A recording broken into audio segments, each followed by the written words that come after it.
This is something I had no clue about. It was that finding the solution to the problem is the hardest part. I always thought, like, you're faced with these problems that people have, right? You assume that you know exactly what you're going to tackle, and the hard part is finding that algorithm, right? The hard part is scaling that solution.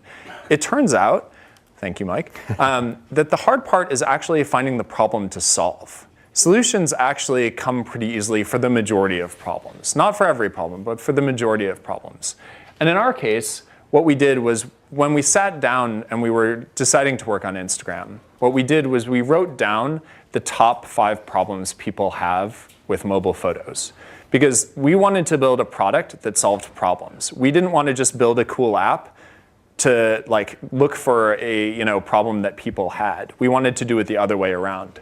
So what we did was we listed out these 5 problems. And I remember the top 3 that we circled. Number 1 was that mobile photos don't look so great, right? Like, we've all had that experience. You're seeing the sunset, you take a snapshot, and it looks like, washed out, you can barely see the sun, et cetera. And we were like, that's like the major problem we want to solve.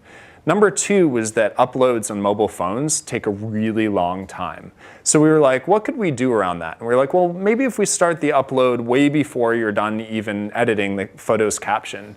And what if we size down the photo just to fit perfectly on the screen, but nothing else? And that's like the small little problem and solution that it turns out really delights people because they press done entering their caption, it's already been uploaded, right? The third problem was that we really wanted to allow you to share out to multiple services at once. We felt like, should you have to make the decision of taking a photo with the Facebook app, the Twitter app, so on and so on, or should you just take it in one place and distribute it to many places at once, right? Those top 3 problems allowed us to really hone in on what solution we wanted to build. And that's really what Instagram became.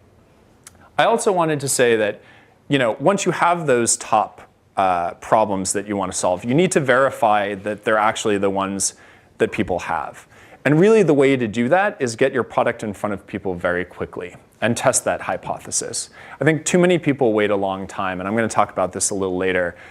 Too many people wait a long time to see whether or not what they're working on is actually the problem people are having. And the last point is that really you should not be afraid to have simple solutions to simple problems. Like I said early on, I think too many people believe you have to solve things in a really complicated way. And at the end of the day, if you delight people even a little bit with a simple solution, it turns out it goes very far. And that first day when we had something like 20,000 new users, I was like, clearly there was a need for this that hadn't been done before, and I'm so glad we tackled those simple problems. There's something about in the tech community, you always want to feel like you're working on the hardest problem in the world. It turns out that simple problem becomes very hard at scale, and that's what's really exciting. In a way, we often, in our entrepreneurship classes, would hear about the big, hairy, audacious goal. What's the huge chunk you're trying to bite off and tackle?